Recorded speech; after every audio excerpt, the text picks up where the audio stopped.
Welcome to Make It Make Sense. We are Marlene and Paulina, two research assistants at the Obama Institute for Transnational American Studies at JGU Mainz. In this podcast, we take you on a deep dive into the world of our study program. Together with guests from all throughout the discipline, we talk about everyday societal topics you might not have guessed are connected to our field. Join us in making sense of the issues that surround us and, most importantly, have fun listening. Welcome back to Make It Make Sense, the Obama Institute's official podcast about all things American studies. Well, happy first official episode. Cheers.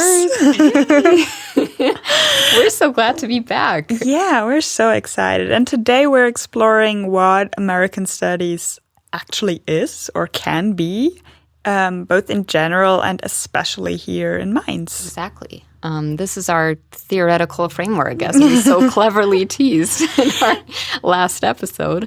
And to get right into it, we collected some sound bites that we're going to play for you now, because we thought about how can we, get this started, get the conversation started. And we asked some members of the Obama Institute what American Studies means to them. And this is what they had to say. Play. Play. American Studies helps me understand the past and therefore the present. And with all the academic disciplines that go into it, it really helps to make sense of the world that surrounds us. It relates to everything around me in a sense that it's not just the study of the US, but the study of an Americanized world. Well, that was so interesting to hear. Yeah. I mean, we recorded it, but now I like hearing it all together. That was really interesting. Yeah. And I especially liked how one person said, without even them basically knowing, she referenced our title, right? Making Sense of the World. Yeah. And our podcast is called Make It Make Sense. Exactly. And I think that is so interesting that this is also one of the first associations people have when they think about their courses of study. Exactly. That's at the core of what American Studies is. And I think this basically brings us right into like a definition, which I thought would maybe be useful for people to have. Like on paper, how would we define American Studies? This is an audio podcast, but just pretend this is on paper. On our paper. Yes. So American Studies basically is the study of literature, culture, media, history, politics from the entire North American region, right? Yeah, exactly. So we're not bound by borders of a nation state.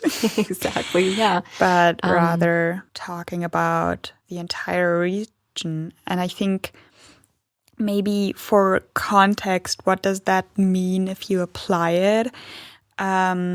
For example, I wrote my bachelor thesis about both cultural and literary studies. So I took cultural theory and I applied it to a literary reading of a historical novel. So all these parts also play together and you look at them in context of one another, right?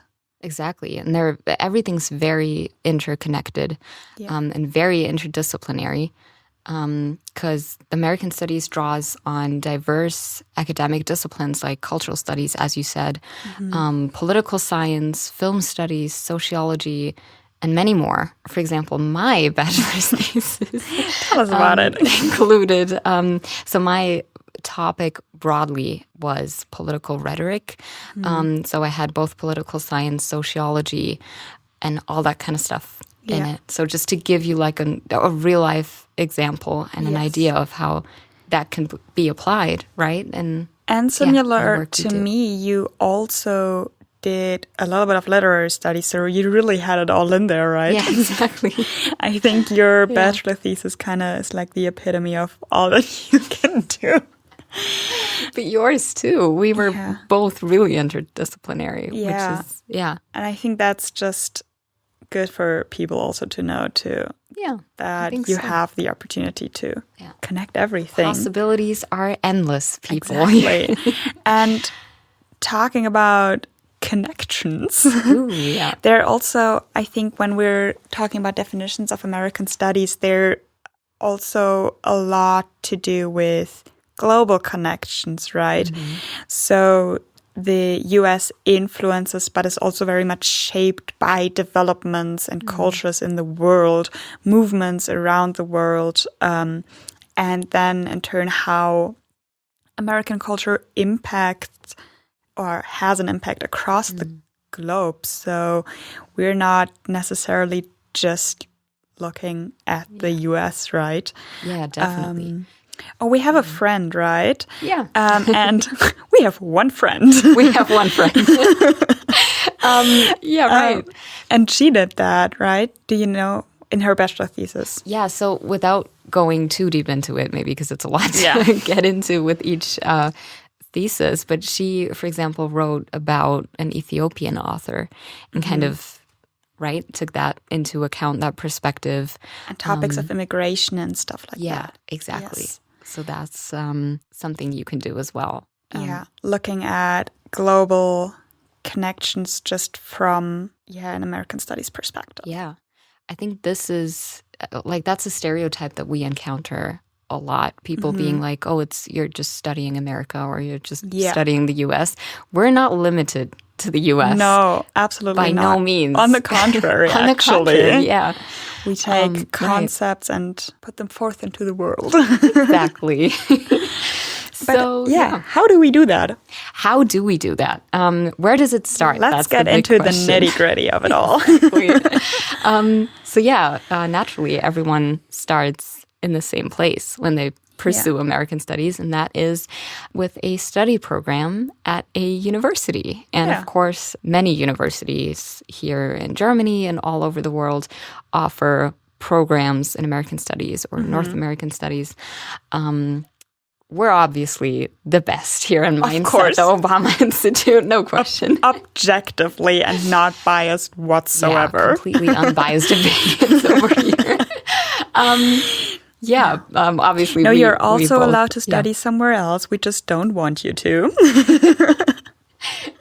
I mean, we're very biased. We both got our BA here in Mainz. And now, as you know, we're both enrolled in the master's program, Master of Arts. And these are the two programs that we do offer in American Studies. And to maybe give you like an overview of how that is kind of structured as well, there are a multitude of classes within these two programs.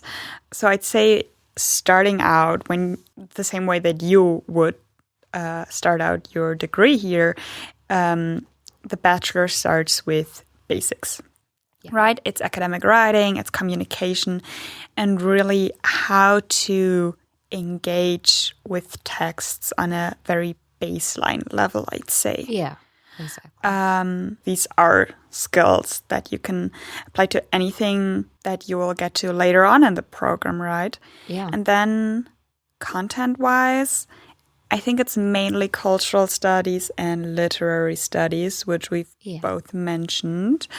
And I think especially the idea that I mentioned first of how to engage with texts is really important there, because both cultural and literary studies kind of concern themselves with texts and what a text is also. Yeah. And also media, right? I mean, literary studies refers mainly to text, but especially cultural studies, I think there's a variety of examples in media. And you kind of also get to know that not only a written text is what I personally or we mean when we say text. So engaging with text is more than just the written word, right? More than just the novel. Yeah, perhaps we can even put this onto like a broader level and say sources. We deal with sources, and that can be a text in the widest sense. That can be media, and all of these things. So there's really a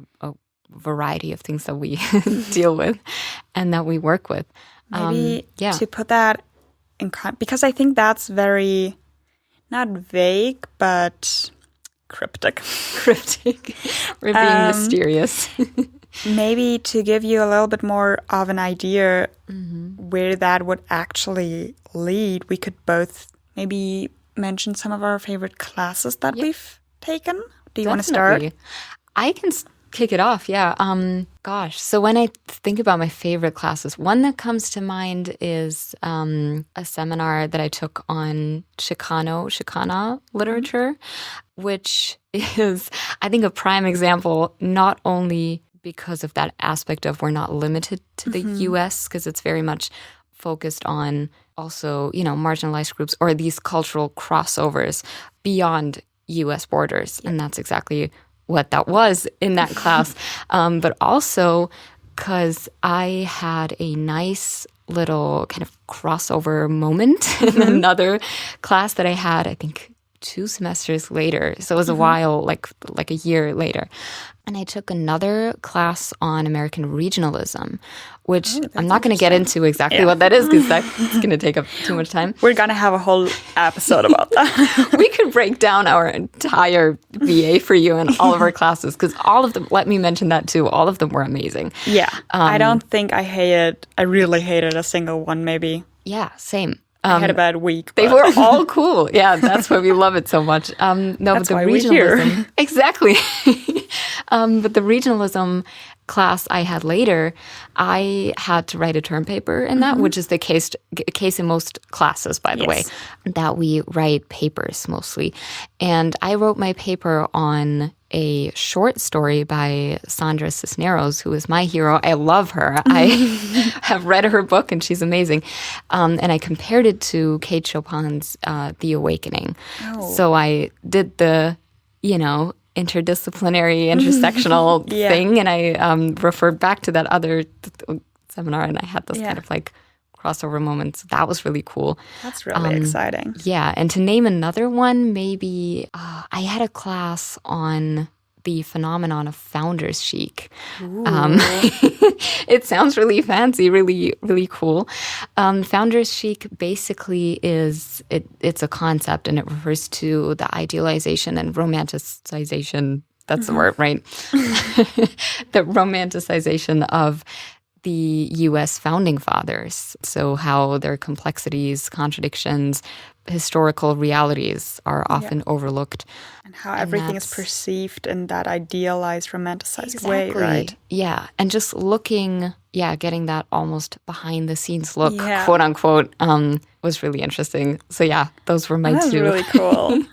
Those are 2 good examples, I think, for me. All right. I think for me, my all-time favorite class, and I've mentioned that on our Instagram channel, shout out to ourselves, that was a literary studies seminar, but we did look at other media objects as well.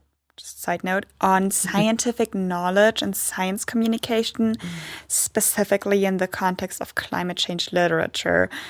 And that was so exciting because we looked at so many different aspects and how they all tied together.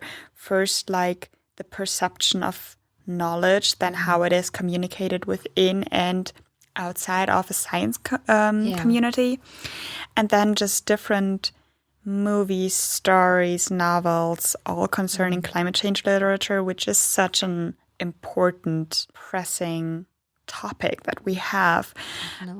And to really be able to dive into, one of our biggest challenges in the 21st century through that literary and cultural studies lens. That was really exciting for me. Yeah. And then, now I'm going to cheat on my own question because I haven't taken the class yet. But this semester, while you are listening to this, there is a class which is a little bit more lighthearted than climate change literature, I'd say. And that is on age gap romance and contemporary fiction. Yeah. And that is just so cool. God. So I haven't That's a good one. taken the entirety of the course yet because it is this very semester. But from the very second I read the title of the seminar, I was sold. Sold on the idea, Yes. definitely. Those are fun ones that you can... Yes. Because, for example, this semester Yeah. in which you're listening to this, that is just kicking off, we also have 2 classes on U.S. democracy, for example. Yes. So Which there's is a lot now of... more yeah, important than ever. exactly. But, I mean, age gap romance... Yeah. Those are the fun ones. I can't wait. Yeah, that's a really good one. And speaking of fun, Oh, speaking of fun, we you have... can have fun with our program. Exactly. That is something we can't leave out when talking about this Yes. program, because obviously, I mean, we've said that, we're very global. We have this global transatlantic focus, right? So, of course, focus. transnational focus, exactly. I mean, the Obama Institute is called Obama Institute for Transnational American Studies. So that's important to note that we See have what that. we did there. Exactly. That we have that transnational focus. And yes, of course, there's opportunities for not just students, but PhD students, for example, candidates, to go abroad, to study abroad. Students in every So- level, really. Yeah, exactly. And there's a variety of options. We have a direct exchange program. There's a number of scholarships that you can look into. Do you have any experience going abroad? I haven't studied abroad. That's something that's still on my bucket list. Yeah. You know what I mean? So yeah, but you do, right? I do. Yeah, I've been abroad twice. Yeah. Do you want One- to tell us a little bit? One Me and the listeners.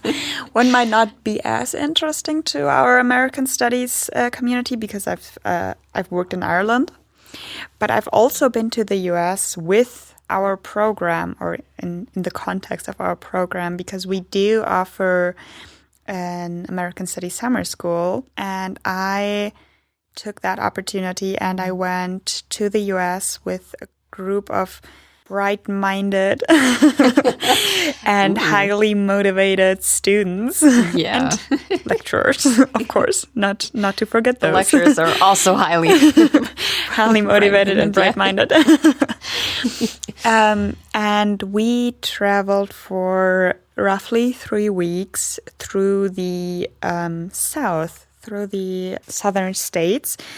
And I don't think I could have learned half the things I've learned there in just a classroom setting. Yeah, Because definitely. experiencing Southern culture, literature, going to the museums, talking with people. We went to people's homes for dinner. Like, it was real intimate as well, Yeah. right? And that was something that I think forever changed my perspective on a lot of topics, and just that close-up engagement. That was something I would not want to miss. Yeah, definitely. That's a great opportunity. So Yes. that was a great example. We're not going to go into all the other No, programs and there are too many to count. options that there are. Yeah, because there truly are a lot. And with Erasmus and within Europe, there's really a lot of possibilities and amazing opportunities to go abroad. So even though it's a little, I feel a little bad doing this, but I'm just going to tell you all right now to go check out our website if you're interested in that stuff, because you can find all the information there. And also reports of people who've done that. And Exactly. so you get more than just the insight from the two of us. Yeah, right. So, yeah. Let's talk. What do you do with that? So now we've had a lot of fun. Exactly. Let's move We've on been from abroad. that. Studied hard, partied hard. What Exactly. happens What do we next? do when we have our degree? What are we going to do when we get our degree? I'm not going to leave the studio. Never. We're going to move in here and podcast forever. Exactly. But in case you don't want to do that, Paulina, tell us. Just there are other options than Yes. podcasting forever. Just FYI. Yeah, and maybe just to say this before we get into specific fields, since American Studies as an academic discipline and as a field is so broad and there's so many directions that you can go into essentially in a future job and career, many people get a degree in American Studies and then use that to get a job in a field that is not like 100% American Studies based, Yes. but requires the knowledge and the skills that it teaches you. So those are the skills that we mentioned earlier, the basics that you start out with, right? Yes. Engaging with texts, with people, communication, the sort of reading between the lines, like analytical, critical skills. thinking skills, all of that. For example, there's like the job field of communications, which is basically every That's a big one. larger institution or company has a communications department. And that's just one example of a field that alumni of ours have gotten into, because all those skills are incredibly helpful for that, for example. You've actually met I've alumni, met someone right? who Talked to them. who went into like communications, Yeah, so these are actual, we didn't just make it up. We actually also, talked to people and they told us that was a viable option. a viable option, exactly. But yeah, I mean, there's also NGOs, the field of international relations, which is major, cultural organizations. There's a number of places. Yeah. And there have been so many amazing institutions and companies who have employed our alumni really across the board. If you're really interested and want to hear more and get some deeper insights, you can absolutely contact us, and Anytime. we'll be happy to tell you a little bit more about all the career fields in specific institutions. We have events from time to time, like alumni meet and greets, right? Where you can just come over, meet those people. Yeah, chat with people, ask them directly what they're doing and how they got there and everything. So But there are also fields of journalism, media publishing. I mean, you have some experience in that.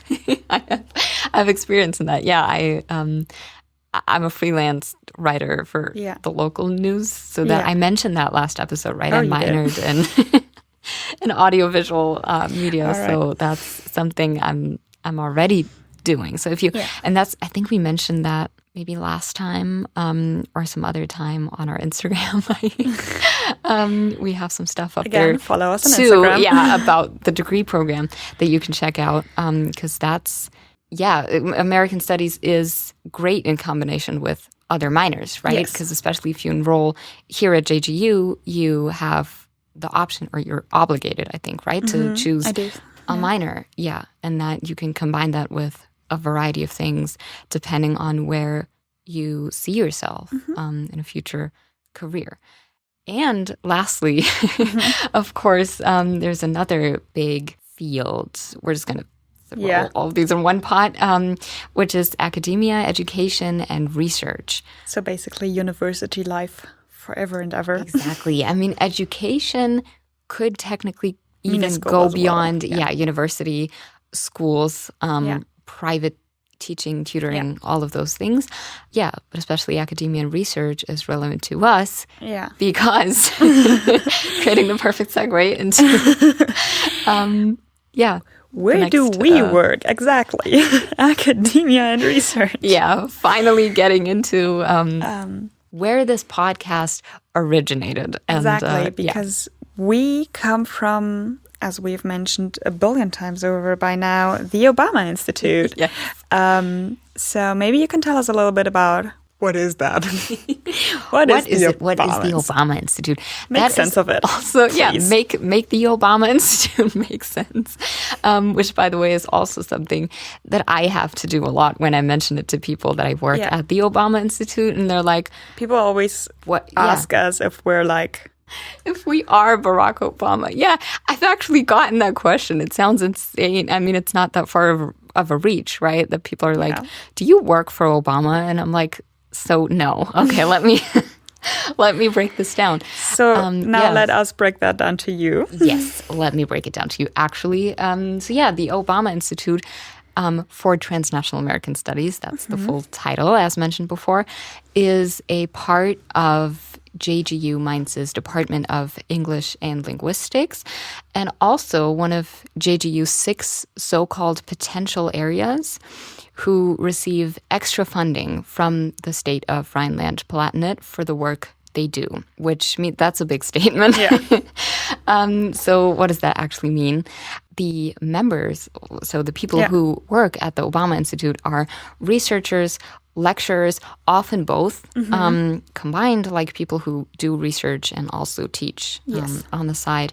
We have a number of fellows, right, Exactly. who come from abroad and just work here, do research here for a certain period of time. We have a number of PhD students who work and teach here. And I think what's really important is that all the students are kind of members of the OI family too, right? Definitely, yeah. So just because you don't work for us necessarily doesn't mean you're not a part of this. Yes, exactly. Yes, and I think that is something that we kind of pride ourselves in as well, that we're trying to get everyone involved. Definitely. So you, if you're listening to this and you're a student, you're part of the Obama Institute family too. There's ways to get involved. Yeah, that's definitely a thing. So what's important to mention, and we've kind of touched on this before, but just to put extra emphasis on this once again. We really need you to understand this. We really want you to get this, We work specifically in transnational American studies. So we are not what certain people like to call America first, quote unquote. We're not a fan club. We are not absolutely a United States fan club. That's not what this is. That's also, to get back, I feel like I'm repeating myself, but this is also something I encounter a lot. People thinking, oh, she studies the U.S. She loves America. She would like to be American so bad. And I think it's the contrary, really, because we are amongst the most critical people when it comes to current developments. Definitely. Because we study it and we know cultural and historical connotations of everything. Not everything, but you know. A little disclaimer. Maybe that I'm talking mostly for myself or for the two of us here. I cannot speak for everyone. Of course. Maybe there's some hardcore American fans out there that we can't speak for. Yeah. The Obama Institute is not an America First fan club. Just to, we're all on the same page here. Definitely. But our study program, that's also what it's designed to do, is to cross borders, as we said, to break boundaries, to open doors. So that's kind of... Beautifully put. Thank you. Well said, my dear. Thank you very much. Yeah, that's what we're trying to do. Yeah, and that's our goal. I think that's not just our perception of it, right? In fact, I recently read an article, which I shared with you prior to this, right? By Sarah Trott on the academic and journalistic news outlet, The Conversation. And she talks about American studies. The article is also very recent. It's from January 2025. And it is really about the importance of an American studies degree. And I thought that was so interesting to read from her perspective. And I brought you a quote, which I'm going to read now. And it reads, "As an interdisciplinary powerhouse, American studies allows for flexibility and a wide range of perspectives that build connections between areas of knowledge. It's a valuable conduit for understanding the world around us." And I just think that is so to the point. Yeah, that just cuts to the core of what we're trying to say. Especially also, right? that phrase of interdisciplinary powerhouse, because that is really what it is. That's what it is. Yeah. And I hope we we managed to to show you and to explain that a little bit. I actually have the article in front of me. And I would just like to quote another section that was especially striking to me. Because Sarah Trott says, "American studies is valuable for understanding the United States at a time when it seems to be experiencing a sort of existential crisis. Crucially, American studies isn't just the study of the U.S., it's the study of the Americanized world. And in today's climate, that breadth is extremely valuable for those seeking to better understand the society we live in." End of quote. And that's that's why we're quoting this, because we couldn't put it more accurately. Yeah. That's what this is. in a time of crisis, and in especially a very Americanized Western world, it is so crucial to understand what is happening, and American Studies for us is a way to do that, to make sense of it, right? Exactly. Speaking of, having heard all of that, the sound bites from OI members, and, quoting Sarah Trott's article, asking you, maybe we can just both answer this, what would your personal answer to this question be? What does American Studies mean to you specifically? I think for me, it is a way to always keep challenging myself, to look at the world around us critically and understand the intersectionality of our everyday issues in all their beauty, really. Yeah. In their beauty. Yeah. What about you? Gorgeous. How would you answer our own question? My own? How would I answer my own? Yeah, our question. So, wow, it's kind of hard to answer, right? Because it's so, it means so many things to me. I have to kind of sell myself out probably, but I was initially drawn to the study program because I read that it was taught entirely in English, and I wanted to do something involving the language. I've always loved languages. And then I read more about it and learned more about it, and I figured it would be an excellent way of, having the language part and also using my brain in the process. And just, having completed my BA now, it's American Studies is not just an academic discipline to me, but almost like a way of seeing the world. Generally, right? I love that. Yeah. And like we said, it's just so much more than just studying America or studying the US. It's all the things. It's reading between the lines. It's understanding the greater connections of things, thinking outside the box, like everything that's useful in everything else too, right? Yeah. And like whatever job you end up in, that's incredibly valuable, and it has made me more critical, definitely. I would also say more empathetic. Yes. So especially like talking about topics like race, gender, class, you know what I mean? That's really like it's eye-opening, and it sensitizes. It has sensitized me, so to say. And I think now that you've mentioned all those, we will dive into all of these topics. Now that we've kind of given you, our listeners, an overview of the study program and of our work here, these are exactly the kind of topics that we will dive into the next couple of weeks. And I'm so excited to take you on this ride along with us. Having said all that, thank you for listening. And I will talk to you in 2 weeks with our first guest. So keep an eye out for our teaser to learn who it is. Exactly. We mentioned that last episode, right? That we're going to post a little teaser for the next episode in the week that we're not posting. So we will see you or hear you. Last episode, actually, we said goodbye to the audience by saying, see you then, see you next episode. We received the feedback that this is an audio podcast and we will not actually see you then. I will see you, Paulina, and I will hear you, listener. Exactly. Perfect. All right. And hear you concludes that our theoretical framework. And next episode is going to be even more exciting than this one. All right. Bye. Hear you then. Bye. Make It Make Sense is the official podcast of the Obama Institute for Transnational American Studies at JGU Mainz, Germany.